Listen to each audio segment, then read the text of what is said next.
Sure did. He didn't sit since halftime either. Just kept going.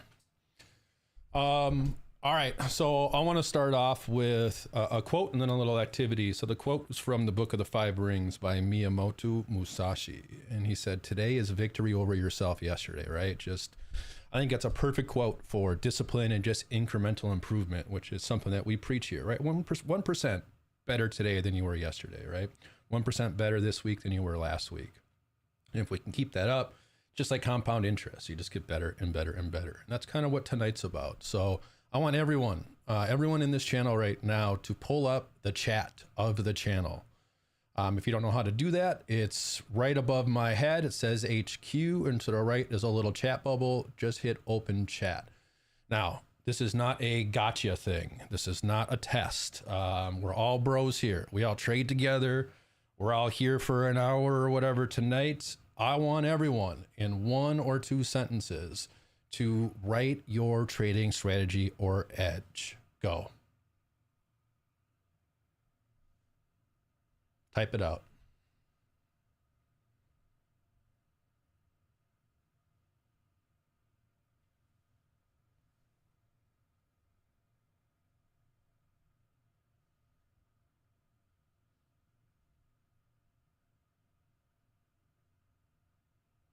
And my guess is we'll have a bunch of different ones, and that's okay.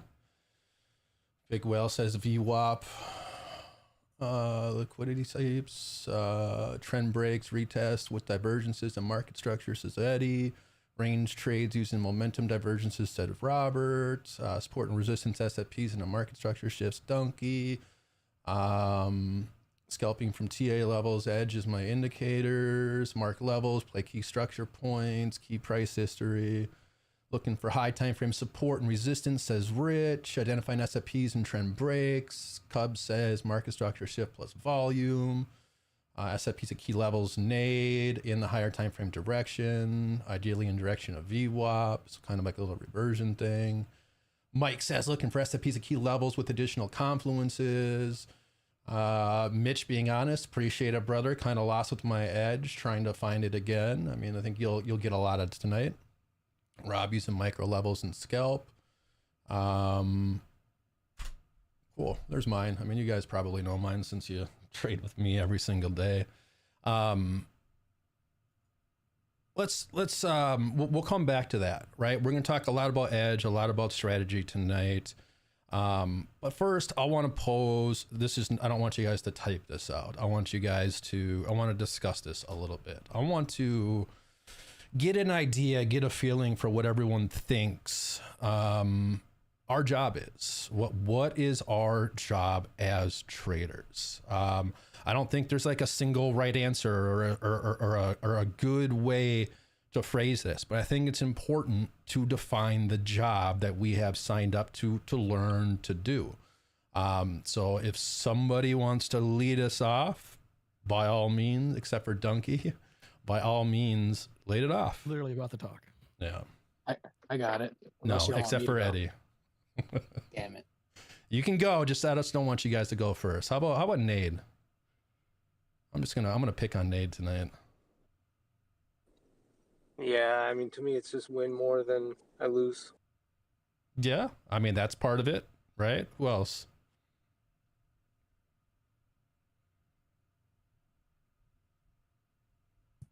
Risk management. What's your job first, Bobby? What's your job? I mean, you just said it, right? To lose and to minimize risk. Yeah. Your job is to be a risk manager first. Absolutely. What else? Planning, preparation, patience. Yeah. 100%. Anybody else? Get better every day, like you said in the beginning. Yeah, definitely. Get better every single day. I made it my job to chase knowledge instead of dollars. Yeah, 100%. Chase knowledge instead of dollars. How about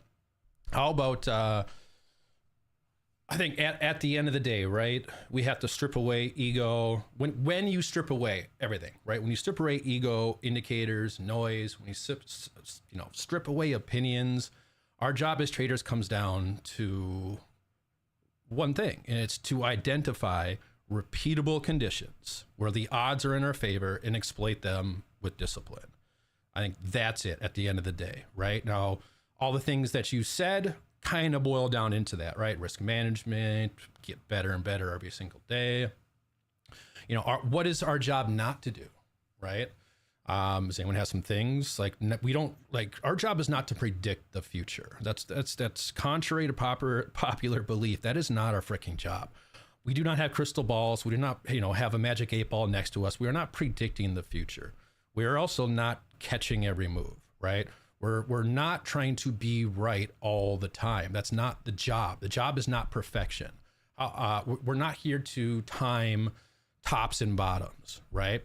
It's you find your edge, you wait for the market to give you that exact condition, right? So you're waiting for the market to play your edge out, your edge to appear in the market. And then it's executing cleanly, managing risk, preserving capital, and then it's just repeat over and over and over again, right? Job's done, find the next one. Well, not find it, but let your edge appear in the market or wait for your edges. A trader's real job is just probability management. It's not prediction, right? It's capital preservation. It's not hero plays, right? What's a hero play? A hero play is how most traders trade, where you're just smashing long, smashing short, and just hoping you don't lose money and hoping you're turning $100 into $1 million. It's consistency, right? Not dopamine, not excitement, though trading can be exciting, right? I mean, let's not lie. I mean, I get excited when I win, and I'm sure everyone else here does too. All right, so lots of different strategies, lots of different edges in the group here. I'm glad everyone could kind of do it in a sentence or two, right? That's awesome to see.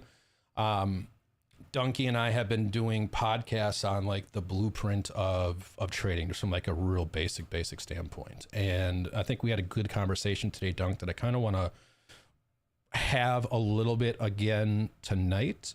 I think it was Bruce Lee, or was it Bruce Lee? Who's the other? Yeah, Bruce Lee says, "I fear not the man who's done 10,000 kicks once. I fear the man who's done one kick 10,000 times," right?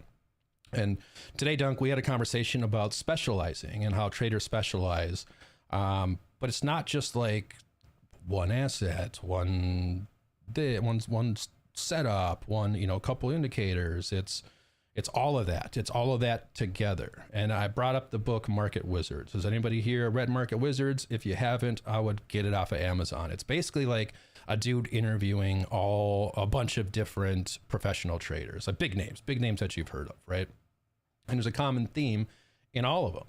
The common theme in all of them is that they all specialize. They all have one setup, and they just wait for that setup to appear in the market, right? They wait patiently, setup appears, execute. There's lots of ways to trade. There's lots of strategies. As you can see from the chat, right? Lots of different strategies, lots of different ways to trade. But I think if you strip trading down to its core, it's just absolute core. Our job is to find a high probability area in the charts to execute when the edge appears, right? We don't just randomly hit long or short. We're trying to find an area to hit long or short in. And then off of that area, you have three options. Generally, like, is there nuances and different ways to do it? Yes, but it's generally three options. It's going to bounce, it's going to break, or it's going to sweep. Those are your three options. Does it go sideways a little bit? Are there, weird things that happen? Sure. We're not talking about the exceptions. I'm talking about the rule, right? The high probability plays. So noticing all of these different trading strategies in chat and all the different ways you can trade, right? Shifts, breaks, bounces, SFPs. If you're going to specialize and you're going to do something, You have to specialize or do something in all market environments. Every single Monday, Tuesday, Wednesday, Thursday, Friday, all the little nuances of Monday, Tuesday, Wednesday, Thursday, Friday. For us crypto traders, right? It's the weekends. It's learning the little nuances on the holidays, why it may or may not be a good idea to trade. It's the off hours, the Asia sessions, the London sessions. It's New York lunch. It's news, it's black swan events, it's bear markets, it's bull markets, it's winter, summer, spring, fall, it's the January dumps, it's super deviating far from VWAP. There's so many little nuances in every single edge and strategy. So I think, Dunk, we talked about this today where a lot of people mess up, right? You remember what we talked about? Oh, yeah, the area when we get there, it's like they like if you're coming up to a breakout and it's hovering at the breakout for a while. No, thanks for not listening to me. No. I was listening. No, we talked about like people need to focus on one, right? I think a lot of people, and I'm not specifically. To know where you're at with it. Yeah, I know. I do that a lot, and I'm not like no one in here talking specifically about this. This is just what I've noticed in 6 years of doing this, and what I see so many people trying to do is bite off more than they can chew, right? Is they're trying to be a master of everything, or not a jack of all trades and a master of none, right?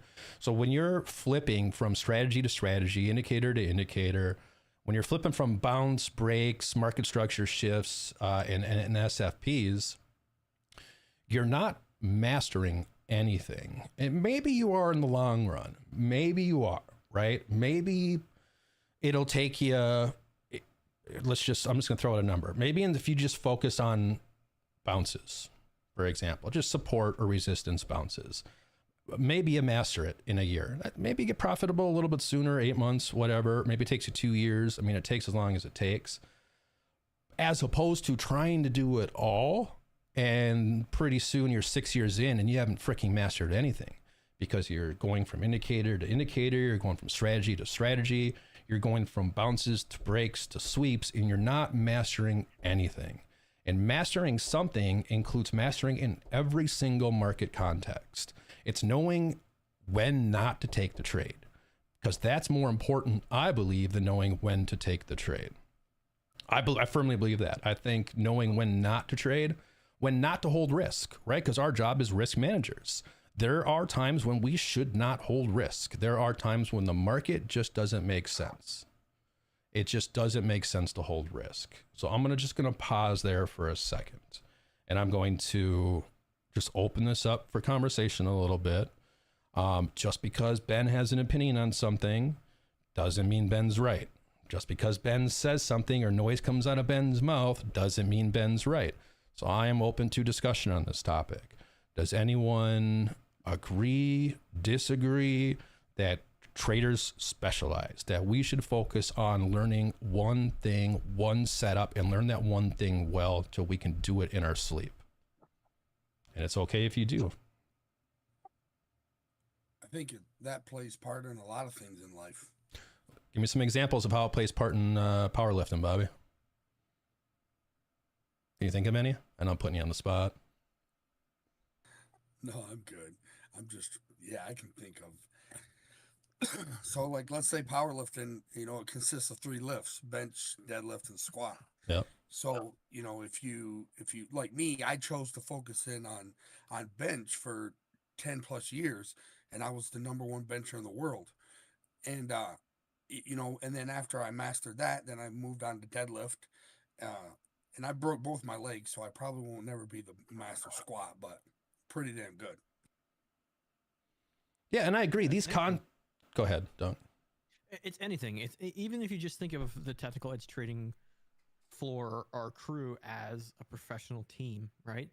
If we're a baseball team, they put pitch hitters in, the guys who are the best hitters. They put pitch runners in for the guys who are the best runners. They have guys swinging for the fences because they're the best home run hitters. They have the guys who are the best ground ball hitters because they can strike the ball correctly to get that done. They have the best bunters, right? If you're a professional football team, not everybody masters the same thing. You got a kicker, you got linebackers, you got I-backs, you got wide receivers, you got You know, all those guys specialize in everything, and those guys make a team. That's why we often talk about iron sharpens iron, right? Not everybody knows and excels at the exact same thing, but you have your lane, you have your specialty, and you just make everybody better around you. Yeah, there's a guy on the Timberwolves called Joe Ingles. He's a big Australian dude, big white Australian dude.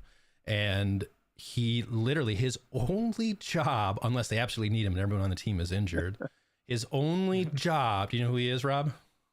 Yeah, I know. Okay. His only job when everyone's healthy is to sometimes inbound the ball after a foul, meaning like he's on the sidelines. He's so big, he can see over everyone, right? And he's so wide, so he can just chuck the ball because he's a big dude. He's big, strong dude. So he can just heave that ball down the court and get it into someone's hands. That's his only job. And he's freaking good at it, right? He's You can almost dunk standing. Yeah. Yeah. So that's specialization, right? And it's not just trading. It's in all aspects of life. It's in powerlifting. It's in sports. It's in, I mean, lawyers specialize, right? Like, I mean, correct me if I'm wrong. I mean, I'm not a lawyer expert, but they specialize in a certain area of law, right? There's not just like a lawyer for everything, I don't think. I mean, there's even different specialties in law degrees. You can be corporate law. You can be Yeah. in personal injury law. You can be criminal law. You can be defendant. You can be, you know, prosecution. doctors. The world basically rewards those who are dedicated in a specific niche. You see that, like you were saying, in surgeons, specialty lawyers, just any type of profession, any type of aspect of life. Yeah. 100%. One thing that I've learned is once you've mastered something, or you know, you've become great at something, like if you've never done that, it's kind of hard to believe you can do that. But once you do that, it opens up the world for everything for you. Yes. And here's another Miyamoto. Does anyone know what quote I'm going to pull out now? Another. I don't know, but it was written by Tolkien, right? No, Miyamoto Musashi. Who, by the way, if you guys haven't read the Book of Five Rings, it's a freaking incredible book. I mean, by one of the most badass men that has ever lived and existed, and the most badass samurai that ever existed. So he said, and this was, 1,000 years ago, whatever it was. He said, once you see the way broadly, you see it in all things. And that's what Bobby was saying, right? Like, once you figure it out, man, like Bobby's a professional powerlifter, right? Successful businessman. Scott, successful business. A lot of people in here are successful at things. You know what it takes to be successful at something. So once you see the way broadly, you see it in all things. And I mean, that's kind of what you were saying, right, Bobby? Yeah, for sure. Yeah. Anyone else got any input on this? Anything we've talked about so far? Well, I did discover during trading that one day is completely different from the other. There's a few hours sometimes that you can almost put in any long or short you want, because there's real nice price action to trade from. And then the 2 hours after, it can go completely the wrong way as you expect. So that's where I try to sit on my hands and just watch what's happening with price action instead of keep on trying to put in trades, Yes. So again, I agree with you 100%, right? Some days the market gives you an inch. Some days the market gives you a mile. Some days the market gives you absolutely nothing, right? But those are the days that we need to learn about our edge in, right? Not just the days that are good or bad, but the days where just nothing happens. The days that say just stay out of the market. And again, right, the trap that we've all fallen into, that I've fallen into in the past, is just keep hopping, right? Like I remember when I first started, I would pick something.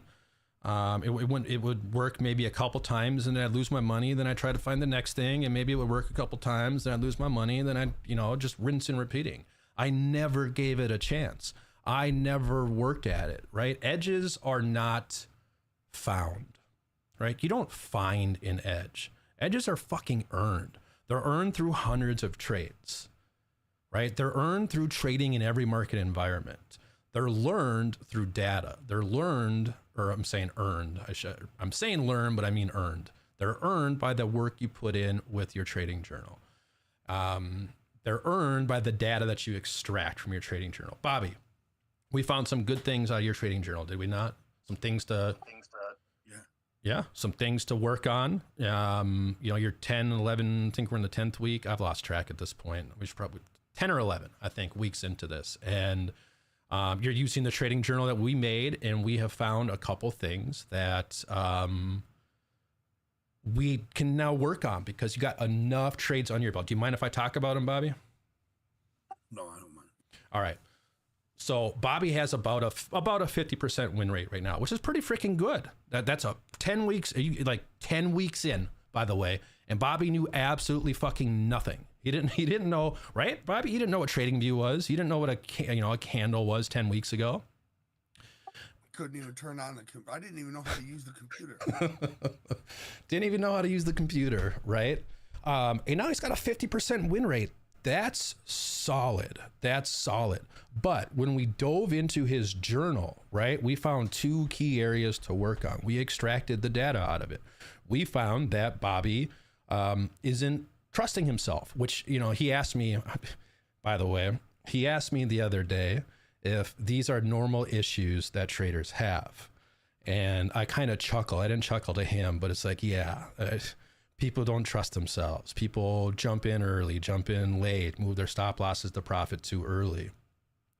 But the difference is extracting that data. So it's one thing to know it. I think a lot of people will know what they're doing wrong or have an idea or think what they're doing wrong.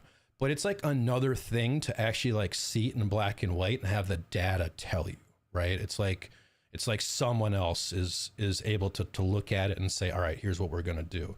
So his issue is he's just not trusting himself. Like he's right. He's seeing his edge. He's executing his edge, but he's just not trusting himself. So now we have something to work on, and that's trade management. So now we have a goal to trade or to fix. And his other thing is, I think every loss that we went over of yours, Bobby, except for one, I believe, was why? Not long enough in the trade. No. So the other reason. So those were like ones that you won, but you moved. So I'll just say it. It was you didn't stick to your plan. You didn't stick to your edge, right? Yeah, we deviated. Yep, you deviated. And that's something that you're going to only get by having the data, but that's the busy work, right? The actual work is extracting the edge from your chart. So I told Bobby, right, Bobby, I said, you're going to be profitable in December, right? You fix those two things, you're a profitable trader. You fix trusting yourself, and we'll continue to work on trade strategy or management, and you just stick to your plan. That's it. Stick to your plan, trust yourself, and Bobby, you're a profitable trader in 4 months, right? Which is fucking crazy. It's crazy. So why can't, and I don't mean people in here, I'm just saying traders in general, or just to say a younger me, why can't a younger me just focus on one setup? Why couldn't I just trade one thing and not be tricked into other bullshit? Anyone have any guesses or ideas? Emotions. Sure. Temptation. No, because it's boring as fuck. It's boring. Mastery is fucking boring. Mastery is incredibly boring. It's not exciting. I wanted to be entertained rather than disciplined. That's what it was for me. I wanted that dopamine. Mastery is incredibly boring. It is not fun. I was confusing just doing stuff with progress, right? So taking more trades felt like I was doing something. So my brain rewarded that chaos. Like my brain was wired the wrong way. Mastering one thing feels slow because it feels like I'm missing out on trades. Like, for example, I said this morning I hadn't traded all week.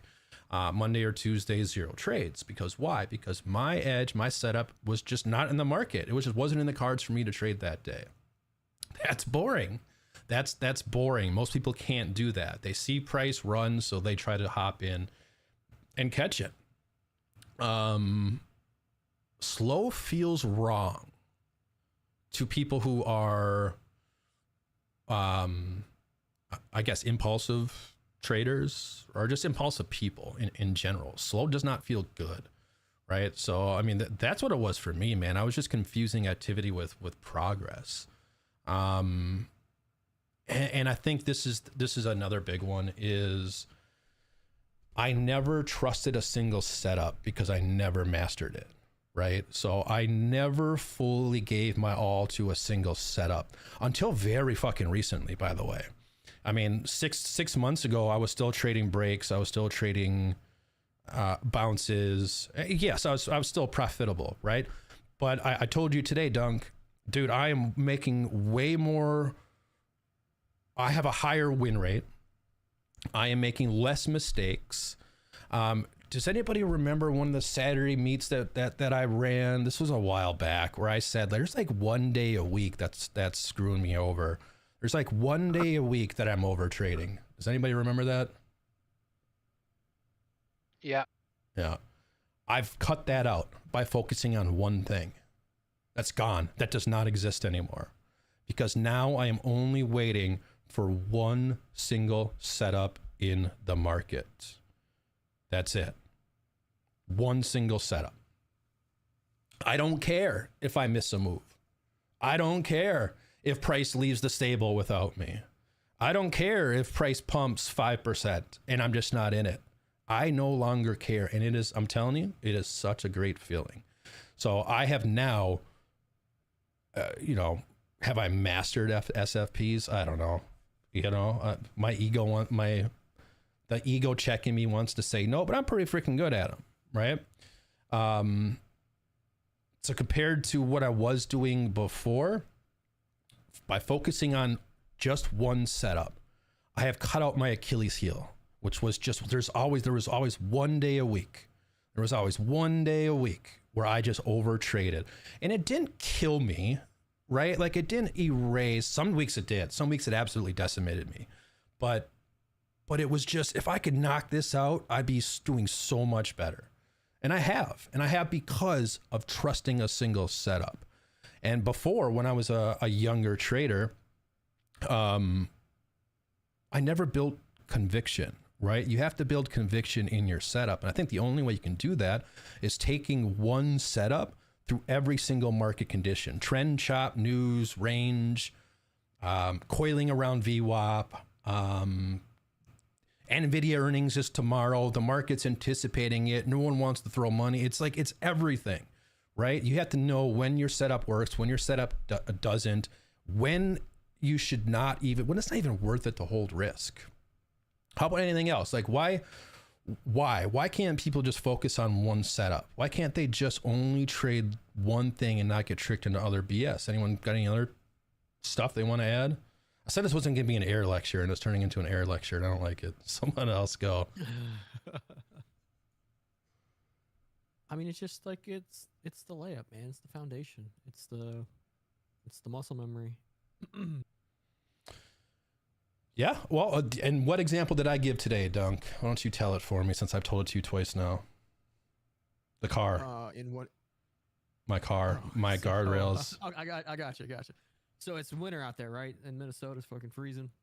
And he's got that big old Tahoe with those electronic step rails that come down. And he always leaves them on, right? In the wintertime, he pops them up so they don't freeze. And go out to get in the car today and makes that phantom step up onto those guardrails, or the step rail, and it's not there. Trips. That's muscle memory, right? I almost threw my back out, stepping onto something that wasn't there, because all summer long, all spring long, that guardrail was there for me, right? Yep. So today I went to step up on it and it wasn't there. And it's like, I just like twisted my back in a weird way because I had to catch myself. That's muscle memory, right? Where it's like where you do something so many times that you just do it in your sleep. Like I joke around and say it like, I see SFP, I take SFP, but that's the truth. Like I see SFP, I look for those trap traders. I get in, man. Liquidity grab, trap traders, get in, target opposite side liquidity. It's just like my brain now just does it. It's just like second nature. It's like I don't even realize I'm pushing the buttons on my keyboard anymore. It's just like it just happens. I just do it. What else? Why else do you think people don't do it? How about, do you think people want the market to adapt to them instead of adapting to the market? I think there's bias on your own play. You don't invalidate yourself. What do you mean? Dig deeper into that. So you Like bias is overriding or stopping you Your- from a play? No, your bias is overriding your stop loss. So my play is invalidated here. I'm so stuck to my bias that I'm not going to invalidate it, and it just runs the other way on me, and I'm still in the play. Okay. Yeah. Yeah. I think bias stops and I don't know if this is what you were saying, and if it is, I'm just rewording it a different way. But I think bias will also stop a lot of traders from taking a good trade, right? So Yeah, the inverse. trend is up, right? The market's trending up, but man, did it just sweep a key level and trap traders, or did it just put in a double top and there's a big bear div, and you're like, man, I don't know because the trend's up. Yeah. I Patience. You got to I- learn to walk first before you start to run. Yeah, and you got to learn how to walk properly is the other big thing. I think one of the biggest issues for some of the folks in the group here is rewiring bad configurations, right? You're programmed to throw the ball, but you're not a fucking quarterback. So what I mean by that is the exact example of what Bobby is. He came from a completely unrelated area. He doesn't have any trading knowledge. He does now, but he didn't come in with any preconceived notions of what he's supposed to do.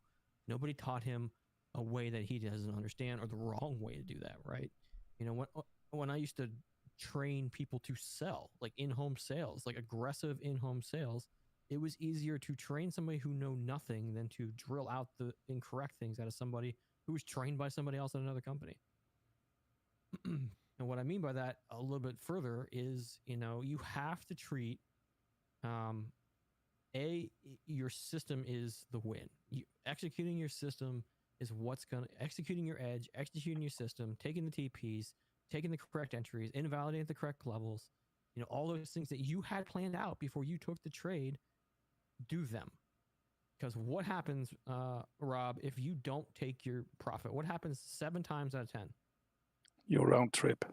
You round trip. And I have statistical data to back that with hundreds and hundreds and hundreds of trades on Bitcoin alone, let alone altcoins and stock stuff and commodities.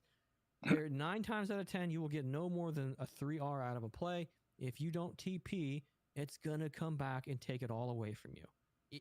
This morning was a very prime example of it. There was a 3-to-1 trade set up. It came back to range high. It S&P'd all the way back down to range low.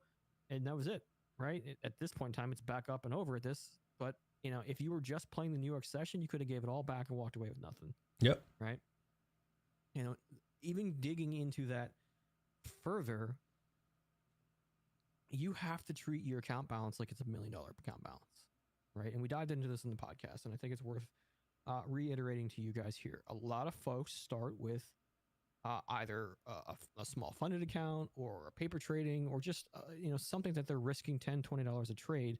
And it doesn't mean a whole lot to you if you lose it, right? But it means a whole lot to your system. If you take a trade and you're up $60, it's 3-to-1 versus your 20 loss, and you're like, man, it's only $20. Maybe it'll go to $100 in profit, right? And you're up $100. You're like, man, well, we're here. It's been 4 hours. It'll probably hold. It's only $20 if I lose the trade, and then all of a sudden you give $100 back, and then maybe it even goes up more, and it's just giving you more confirmation bias to be a fucking idiot about it. And you're up $300 in profit. You're like, well, maybe I just won't set a stop loss to go to sleep tonight. And you wake up in the morning and you gave it all back again, right? And more. Yeah, or worse, you didn't set a stop loss and you get licked the other way, and it's just a shit show. Those situations happen 70% of the time if you don't smash that TP button. Okay, it is just as important to get in the play as it is to get out of the play. And I want everybody to treat that 3-to-1, regardless. If you're betting $1 and you're up $3, I want you to take the W, right? That's the system working. And then all of a sudden that let's just move it back up to $20 for simpler sake. I want you to take that $60 win. And then all of a sudden that $60 win, the next 3-to-1 is an $80 win, right? And then you do a couple of those, and the next one's a $100 win. and then you do a couple of those, and then it's a $200 win, and then a $5, and then a $1,000 win when you're 3-1, and then it's a $5,000 win when it's 3-1, right? The thing that doesn't change is the system that creates that scenario to win. And if you just consistently ignore the bottom line because it's not enough money to make it hurt, you're doing yourself an injustice. You're not actually dialing in an edge. You're not actually dialing in a strategy. You're just fucking wishful thinking. Sorry, TikTok, if we're live over there. Yeah, now we're gonna get banned. Thanks. So hey, look, Sorry. I think most people hear this. I don't think they internalize it. And I think that's a core problem for most, not for everybody. And I'm not talking about anyone specifically. I'm just generally speaking, right? Thinking back to me, I heard people say have one setup. I heard people say trade with discipline. I heard people say, earn your edge. I heard people say journal your trades. I heard people say cut the noise, but I never fucking internalized it, right? I rolled my fucking eyes. I ignored it. And because I didn't feel the consequence of ignoring it till later. I just nodded along. Right? I just nodded along like it's some motivational bullshit background noise. And then guess what I went right back to doing? Over trading, revenge fucking trading, tweaking strategies after 2 red days. I always throw in a certain percentage of my account. And when I throw in the $50, in the beginning, I was always, I wanted to get to my TP, Now, when I throw in $50 and I can see and I look at my indicators and my stock RSI is actually at overbought, then yeah, there's a possibility that it will come down. And if I can catch the $30, that's 60% win on my $50 that I put in. There's not a bank in the world that's going to give me 60% so quickly, So then I grabbed the $30. I don't give a shit. It's a $30 win. It's 60% of what I threw in. Yep, the system's working. That's the good part. And look, if you've read trading books, you've heard this before, right? If you've seen tweets on X, you've heard all this before. Some people have probably posted it themselves. Not no one in this group, Donkey, but we know some people who talk the talk but don't walk the walk, right? Like personally. Yep. But have you? And this is just a rhetorical question to anybody who ever watches this on a replay or at any point in history. Have you actually internalized it? Have you actually felt the burn? Has it actually hurt you? Or are you still hoping you can outwork your own inconsistency? Because saying you want consistency, accountability, while trading 5 different setups that you don't understand, what do you think that is? It's delusion, right? Saying you want discipline, it's insanity, right? Saying you want discipline while journaling nothing is just performance, right? Saying you want edge without ever measuring is just...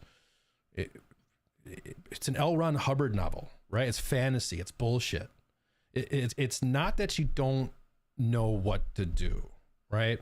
Because I think for anyone who's been in trading for, like, what does that even mean? Where you're like actively seeking out and reading books and trying to get better, right? So that's what I mean.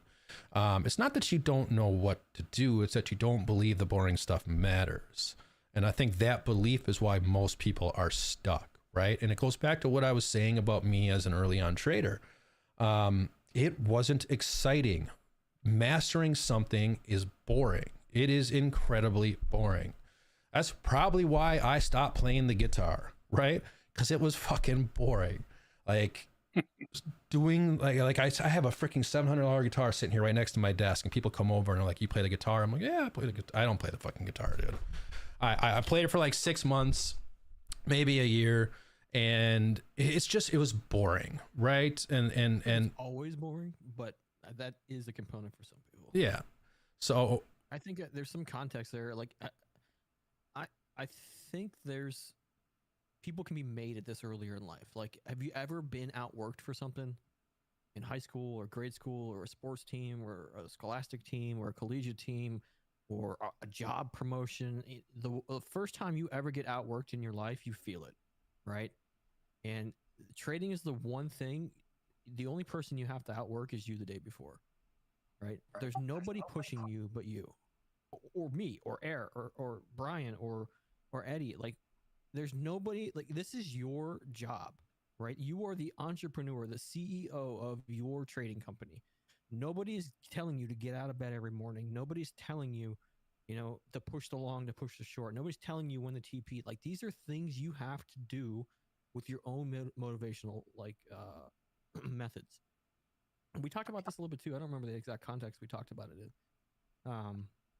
You remember when Ben was it in the pod, or was the last pod before? It all runs together now, dude. Or the last meeting, actually. It might have been the last meeting.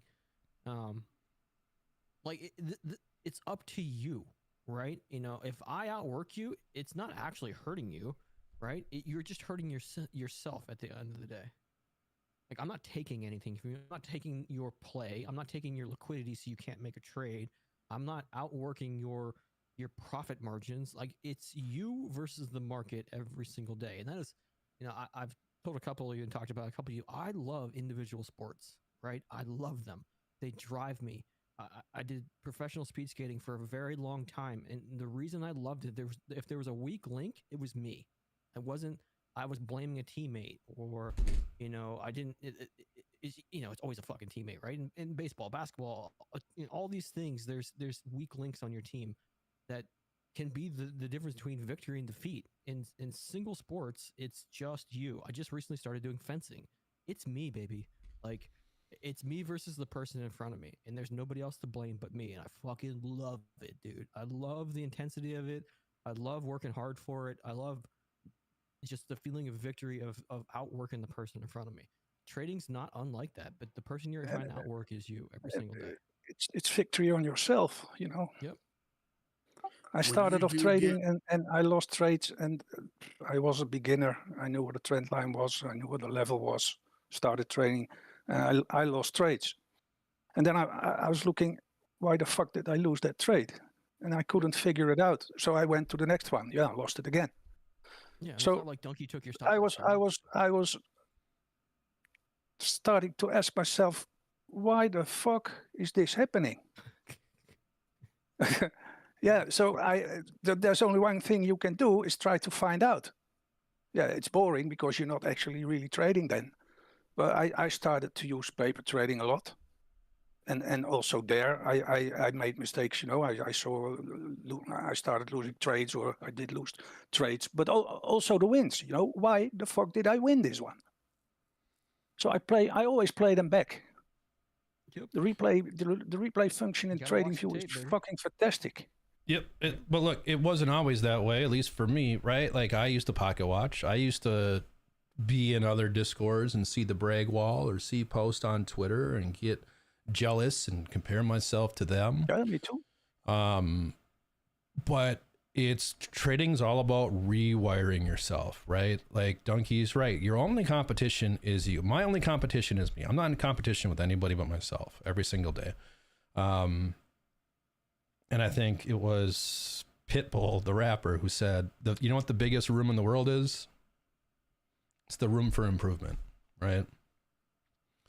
And goes back to what we said at the beginning, and it's 1% better every day, right? Whatever that means. Maybe that means you learn something new, or you just executed a trade and you learned something from it. You read a chapter in a book, whatever it is. Do you think that one setup done perfectly, whatever that means, better than 10 done poorly scales better? Yeah, 100%. sure. Yeah, one A+ system can feed you for life, right? 10 half-learned systems were going to bleed you out slowly. Now, here's the thing, too. Do you think trading strategies have to evolve based off of whatever, market conditions, news, who's the president, right? Dude, did we have to adjust some of our, like, what we pay attention? Did we ever have to pay attention to Biden tweets in when Biden was president? Biden tweeted? Exactly. That's my point, right? Yeah. So we've had to adjust. So we'll see now occasionally, like, the day before, like Trump's having a press conference at 2 p.m. Eastern time, right? We've seen that a bunch lately, to where we now have to start thinking like, what is he gonna say at 2 p.m. Eastern time, right? So trading changes, right? It changes over the years, over the months, Absolutely. over the price of the asset, right? So, you know, I'm looking for a $200 to $300 swing a lot of times on my SFPs. If Bitcoin is $500,000, just hypothetically speaking, a couple years from now, whatever, is that going to be the same? I don't know. You know, the only way I'm going to know is by executing my strategy in the markets the same way every time, and when I lose, figuring out why. And same thing, if Bitcoin crashes down to 50K in a bear market, is it going to be the same? I don't know. The only way I know is by executing my strategy the same way every single time. And then if I notice I'm slipping somewhere, if I notice my win rate going down, I got to figure out why. I mean, even high frequency trading algorithms, they're tuned, right? They're constantly tuned. I think a lot of people think that hedge funds and, well, not necessarily hedge funds, but like trading houses nowadays, like your Wintermutes, your Jane Streets, are like a bunch of like Mad Men style dudes in suits smashing buy and sell at computers. You guys know that that is not the case, right? That's not what these trading houses are doing. It's a bunch of like, it's literally a bunch of like MIT computer programming graduates fine tuning algorithms all day. That's what they're doing. Yeah, they're working with code. They're not working with charts. Yeah. But even my point is, even they have to tune the algorithms, right? Those high frequency trading algorithms or whatever algorithms that they use. And just Google it. Google Jane Street trading floor, right? It's not who you think it is. It's a bunch of young computer engineers, a bunch of MIT graduates, fine-tuning algorithms. That's who we're up against. So yeah, I think one A+ system can feed you for life, but I think that A+ system needs to constantly be sharpened, right? Because it'll get dull over time. You constantly are finding little tweaks, little areas you can improve. Maybe something's not really working anymore, or it's not working in this market environment. There's been times in the past couple months where the SFPs, it was like a whole week and a half where the SFPs, to my trading style, they were just peeking their head. That wasn't even going $200 or $300 anymore. It was just going $50 above, sweeping London by $50 and rolling over. You know, it's based off of also liquidity. Like, how much liquidity do they need to fill their orders? Sometimes there's more, sometimes there's less.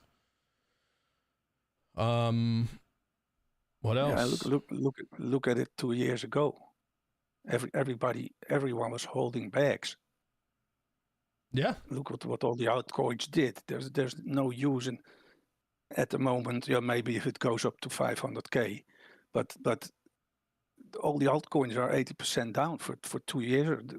2 years already. They went down for 80, 90%. Well, then you have to figure out something else to do, you know, and that's how it works. There's still a lot of bad rolls out there, let me tell you. Oh, I see him in this. It's not you anymore. Yeah. I don't think it's very many of us anymore, right? I think we've learned, we've adapted, just like our strategies and our edges adapt. Yeah. Right? We've adapted to the market. It's not a sit on bag market right now. It's not. And we've adapted to that. I think we've done a pretty good job of that, right? We're just trading the swings, man. And if the market shows us a bull run, we'll take advantage of it, right? But till then, man, we're just taking advantage of the swings of the day. I'm perfectly fine with that. I sleep better at night with that. I would make more money with that. I disconnect better with that. I pay more attention to my family with that. I pay more attention to you guys with that. We run the company better with that. Like it's if you want to be a day trader, emotionally attaching yourself to spot bags is the wrong way to play it. Yeah. And do you think, let me ask you guys a question. Is consistency built by learning more, or is it built by doing the same thing? Both. Is it both? Yeah, I think so. So I'm going to tell you why I don't think so. No, I think it's doing the same thing enough times and thinking about why you did the same thing that really makes that thing great. Yeah, I'm not, and by the way, I'm not saying learning more is not good, right? I'm always learning more. That's not what I'm saying, but I think when you're building consistency, it's just doing the same thing. And I'm gonna get, and I hate to keep using you as an example, Bobby, but you're an example, so I'm gonna keep using you as an example, right? Bobby knows a lot more than he did 10 weeks ago, but there's still so much that he doesn't know in trading, right? So he's building his consistency right now by doing the same thing over and over and over again. He knows right now as much as he needs to know to be a profitable trader in just 10 weeks. If I asked him to explain to me like a lot of stuff with the economy, he probably couldn't, right? And that's okay, because that's something that he can learn, but that's not going to affect how he trades and his setup appearing in the market and him hitting long or short, right? He doesn't need to know about the yen carry trade, or, you know, he doesn't need to be an expert or know about Bollinger Bands or Elliott Wave theory or all this other stuff to win, right? So that's not to take away from learning, because learning is important. You should always aim to learn as much as you can about everything. But I think it's just built by doing the same thing just over and over and over again. Doing the same thing and then sharpen your edge on it, you know. Mm-hmm.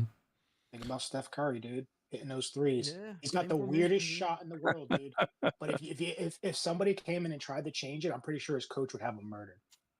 Yeah, dude, I'm literally sitting here. Listen, I'm literally sitting here, dry firing a custom pistol trigger this whole meet, right? Because listen, I've been doing that the whole meet, and it's because I'm looking to have a consistent grip, a consistent pressure on the pole, over and over and over again, and it translates into going to the range and being more accurate. It's consistency, and I do it. I sit here and I dry fire this thing all fucking day long, probably 1,000 times in the morning, and then when we're doing things in the evening, probably another 1,000 times. All I do, I sit here and I pull a trigger on a firearm over and over and over, working on my grip, working on my pressure, working on my consistency. And when I go out to the range, I can hit a 9mm round from 100 yards away. So Wow, that's impressive, bro. I said in the announcement to this that if you've been struggling for a year or two, or just you're struggling with an edge, you're struggling with this, you're struggling with that, it's okay. But my guess is, and this is just a guess, I may be way off here, but I'm just thinking about back to me and how I was. I did not internalize this stuff. I heard it. I chalked it up as motivational bullshit when I shouldn't have, right? I should have freaking listened. Most traders do not fail because they lack a strategy. Most traders fail because they can't follow one, right? If you can't execute a single setup with discipline, what makes you think 30 are going to save you, right? I'll tell you when a strategy becomes, I'll tell you the moment that a strategy becomes an edge. It's the moment that you stop searching and start mastering. That's when you get an edge, right? Trading, it doesn't reward the smartest trader. It rewards a trader who sticks to a system when everyone else breaks, right? There's no holy grail. There's no indicator that's going to save you. There's no perfect trading strategy out there. I know you guys have all heard us say this a million times, but internalize it. There isn't. You're not going to find something that no one's already found, right? You're not going to crack the code. You're not going to find a new system. Some AI algorithm that some dude is selling for $500 is not going to save you, right? The edge is the work that you're avoiding. Your edge is the work that you're avoiding.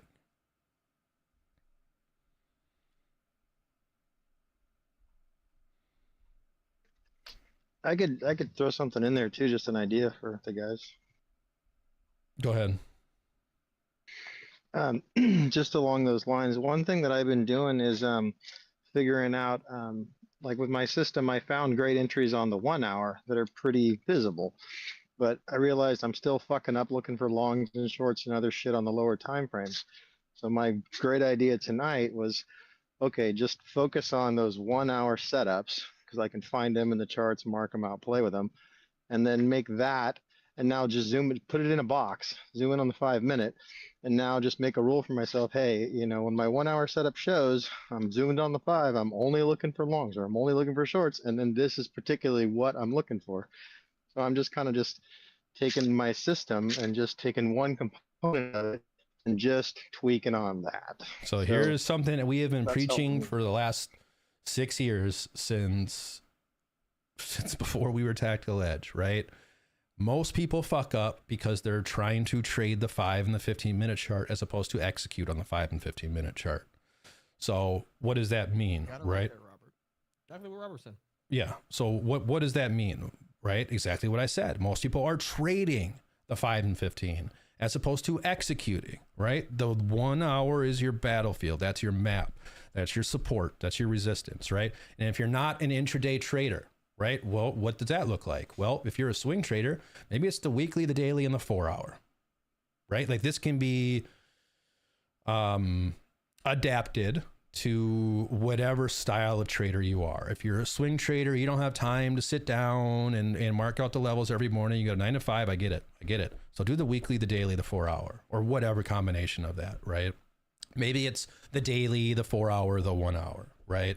But if you're actively trading, if you're doing what we do in New York every day, I feel, you know, the hour's the guide, you know, and the 5, the 15 are for execution. That's it. Like there's no signal on a 5 minute chart that's going to override. Well, I mean, now I take SFP, so it's a little bit different, but I'm not going to let a 5 minute chart override like a solid hour play. Everything's lining up on the hour. It's noisy, dude. Like even a CVD, an OBV, an RSI, a MAC, whatever you're looking at, they're noisy on the 5 minute chart, right? 5 minutes or the hour smooths that out a little bit more bigger picture. So yeah, Robert, you're right. 100%. You know, it's fun. You know, it's funny, Ben, that you say that. That's one of my first signs that I know I'm going on tilt. Like, let's say I'm on a losing streak or something like that. I start to zoom in. And I don't look out. I'm looking at the 5 for setups, and I catch myself doing it. I'm like, what the fuck am I doing? Like, and I have to like smack myself back to reality. You want to know what triggers me sometimes about you and Dunkey? Yeah, what's up? 1 minute this, 1 minute that. Yeah. Yeah, but I'm only fucking calling them when they're at the top of the hour. Yeah, I range. know, but you know what I'm saying. Just Dude, I got into a tangent the other day where I'm on the goddamn 1 second chart. What the fuck am I doing there? yeah, you just I pulled myself out of that real quick. yeah, just Do it in second trade. just don't do it, right? It's a Happens to choice. everybody though, man. It's all choices. Just don't do it. We had that combo one time too, Ben. Remember, we were sitting there, and I'm like, you know, it's bad in the market when Ben's on the 1 minute. I said Yeah. that, and you were like, fuck, you're right. Yeah, and look, I mean, everything is a choice, right? Like, just don't do it. I mean, it all boils down to choices, and we have to be able to tell ourselves no. And if we can't tell ourselves no, then we have an addiction problem, right? It's no different than a drug addict or an alcoholic. If we can't tell ourselves no, then guess what? We are addicted to trading. No, I don't need to be on the 1 minute chart. No, I don't need to deviate from my plan. Yes, I can wait for my setup or my edge to play, right? It's okay if I don't trade today. Because let's be honest. You only need a couple good trades a week to be a successful trader. That's it. That's what you need. A couple good trades a week, 2 or 3, and you're Gucci. You're golden. You don't need to trade every day. Every setup, every move that happens in the charts isn't for you. Just your edge, just your strategy. So I hope if you're struggling, if you don't know what your edge is, I hope you took something away from this. If there's one thing I want you to take away from this and you're struggling, it's just get back to the basics, man. Pick one thing, start simple, and do it 100 times. And I've gotten to the point now, and here's what I think. I think good traders subtract. I think bad traders add. Does anyone know what I mean by that? People are, I think, like, I'm just, again, thinking back to what I used to do and what my charts used to look like. Spaghetti, right? Bullshit everywhere. Market Cipher A, Lux Algo, 16 different other things on there. I mean, I was just constantly throwing shit on my chart, right? I'm to the point now where I'm subtracting, I'm removing, I'm simplifying. I'm making my strategy so simple that I can just do it in my sleep. So more does not mean more, right? More trades does not mean more money. More indicators does not mean more success. Matter of fact, it's usually the opposite. And I think probably you guys will probably agree with me on that. It's like I said, where I had one day a week that was hurting me.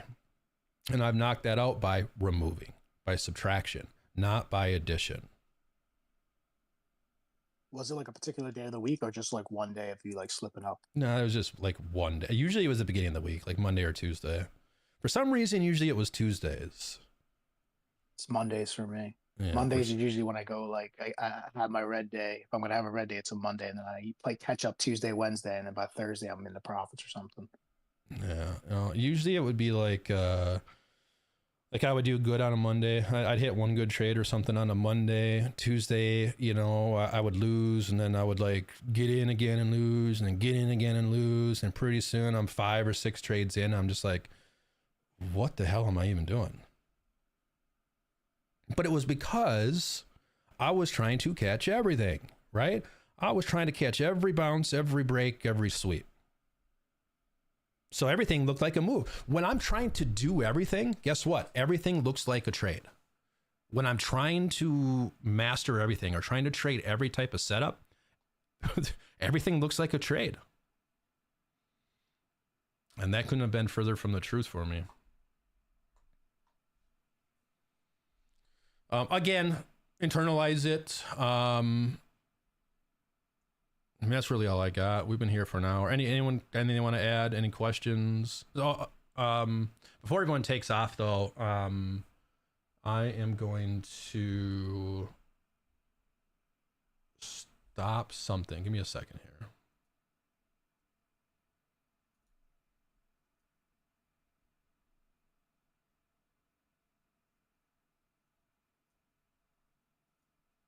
All right.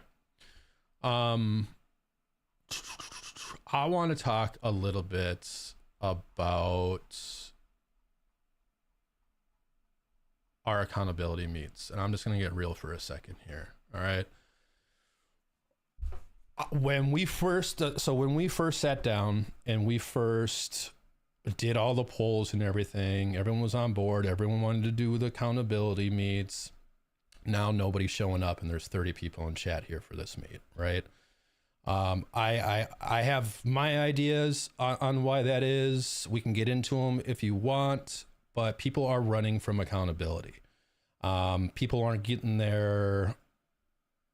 People aren't doing what they're supposed to be doing, right? And that's okay. If we don't want to do accountability meets, then I'm not going to waste my time, and I'm just not going to do accountability meets, right? So here's how the accountability meets have gone lately. 8 people show up, no one's got trades to cover. So it's like no one's trading, right? So you guys are wasting your time and I'm wasting my time. So if we don't want to do those anymore, we can get back to training meets. But I can't help you if you can't help yourself. And you know me, I don't pull punches. I don't blow smoke up people's asses. No one's showing up for them. Everyone said they wanted it. No one's doing the work. So I don't know what that means. If you guys want to internalize that and DM me, if anyone wants to share their thoughts on that, but I'm not going to take an hour or 2 out of my night, and no one's going to share. No one's going to talk. No one's going to upload their journals. It's a waste of my time. Does that make sense? Yeah, I think we just don't do it 3 times a week. I think the repetition there. Well, it's 2 times a week. Well, and then Brian does it too, right? No, Brian does it a little bit different. Okay. Well, I mean, for me, it's not a refresher on anything for me, right? I mean, I put the work in. I feel like it's something that you have to get to a point where you do it yourself, right? It can't be is your homework in? Right. So my question is, do we do something else? I don't need excuses, right? I'm not here to have people get excuses. If there's one thing I hate, it's fucking excuses and blowing smoke up my ass. So my question is simple. Do we get back to what we were doing before, or do we continue with accountability, right? So this is to make everyone better. What do people want, right? That's the question. And we'll do it. We'll do what people want. What do you feel is going to make people better? Accountability is going to make people better, but it doesn't matter what I think, right? I think the reason that I'm not there, I believe it's because I'm at church. Yeah, I'm not. Yes, I get it. I'm not speaking. Right, I know, but I mean, I would be there. Like if it was on a Tuesday, or I'd be there. Yeah, and I'm not. No one's being singled out here. I'm not talking to you specifically, Bobby. I'm not talking to Donkey specifically or anyone. I'm just saying, as a group, what do we want to do? That's it. That's all I'm asking. And I'm gonna tell you why, right? Because first 10 minutes cover some accountability, a couple of examples, and then we just move on. When we were doing the trainings, this is what our Discord looked like, right? Everyone's in here. When we did the accountability, everyone fucking disappeared. Nobody probably likes to see what they're doing. No, wrong. no one does, and that's the truth. I mean, that's the non-sugar coated truth. No one wants to look accountability, right? People want accountability until they got to be honest, and I get it. It sucks. It's hard. I get it. We could split it up. We could do half and half. We could do a little lesson at the beginning. If people have trades to share, we could do it at the end. I'm open. I just don't want to waste your guys' time. I don't want to waste my time. So no one has to say anything. If you guys want to DM me, DM me. All right, I'm going to speak honestly on it. This is the only thing I've noticed from it when I'm there. It almost feels like, and I'm not trying to make knocks on AA meetings, but you ever hear like the little skit where AA meetings and basically everyone goes around, says their name, even though everybody knows who's their name, and they kind of tell their story, even though everybody there knows the story. Everyone's kind of making the same mistakes over and over. It just gets, like, for me, it gets boring just to listen to it because I know who's doing what already. Like a couple meetings in, I'm like, okay, I know what his problem is, or at least I hope. So I think the same thing. It's like, no, that's great feedback. They just don't want to keep saying it over and over. They're like, okay, I know where I'm fucking up. It's kind of embarrassing almost in a sense. Like, dude, I did this same thing last week and I talked about it last week. Now I'm going to have to say it again. Everyone's going to be like, what the fuck's wrong with this guy? No, that's great. Hey, that's right. Perfect feedback. More fun, more yeah. So how do we value. Exactly? So then there's my question. So where's the value then? How do we, knowing that? No, that's great feedback, dude. Great, honest feedback. Fucking love it. So then how do we get better? Well, and I mean, and here, hold on. And I mean, like us, like me, Donkey, like how do we give you guys more? You know what I mean? That's what I mean here. I don't mean really, like you can't give more. The person who needs the help has to apply what they're being told and make the changes themselves. Eddie, do you have suggestions? I'm thinking. I know the issue, and I was thinking is we have to restructure is the way I think. If we restructure it to a way it doesn't feel mundane and like repetitive, I think you could probably get more. Like even if we did like I don't even know, man. Like even if we did like a paper account, everyone gets a paper account, takes trades for a week, and we all submit. We all trade the same asset for the week, and we see who's doing what. Like I don't know, like a different way to mix it up, kind of make it like almost fun, like a challenge. Yeah, I think that's busy work though. What if you focus more on the fix, right? Like somebody like the AA meeting stands up like, oh, I did this and it's the 5th time, right? Okay, I get what you're saying, Robert, but here's what Eddie is saying, right? So think of an AA meeting, right? What's the answer? Don't fucking drink, right? So someone's revenge trading. What's the answer? Don't fucking revenge trade. And then we talk about it every single week, right? Or they're having the same problem every week. That right, Eddie? That's kind of what you're saying? Yeah, I mean that's kind of the vibe I get. I mean, like if I know I had a few mistakes, and like the one time, like I made the same mistake again. Do I really want to talk about this? Like it kind of makes you think a little bit. Yeah. It almost brings out like a little bit of like a shame. Like I'm not learning from my mistakes, and now everyone knows my mistakes. So it's like I'm not progressing, I'm not getting better. So it kind of almost like regresses them back from the group and wanting to share. I'm open. I'm open to ideas. I want to make the groups better. I look. I mean, I started this to help people. I wouldn't show up. I mean, Donkey, what did I text you yesterday? Do you remember? We talked about it in the meet today. I don't know what I'm doing at the computer. I know. Yeah. I texted Donkey yesterday. I was like, dude, I don't even know why I'm at the computer. I know I'm not going to trade today, right? Like, I'm there for you guys. Yeah, like I'm even game to do this during New York when it's like nothing's really going on when we're waiting for levels, and we do that. We often do that after lunch. Yeah, the horse left the station without me, or the train. The horse left the station. What the fuck does that even mean? You know, the price pumped without me yesterday, and I knew I wasn't going to chase it, and I'm not going to look for short in the strength. And I texted Donkey. I was like, I don't even know why I'm here. Like it was like 9 o'clock my time, and I was like, I'm done for the day. But I still stuck around, right? So I'm here to help you guys get better, but I want you guys to get something out of it. So I don't know what that is. We don't have to sit here for the next 10, 20 minutes and rant about it. I would like some ideas. If people have ideas on how to kick these meetings up a notch, I'm all for it. We'll do it, right? If it's a good idea. So think about it. DM me, please DM me, right? Like we can only get better as a group, as us as leaders, and run everything if we get honest feedback. Like Eddie gave honest feedback. That's awesome and it makes sense. So let me know. That's all I got. Have a good night. Appreciate you guys. See y'all in the morning. Appreciate you, bud. Thank you. I'll see you, bro. Thanks, man.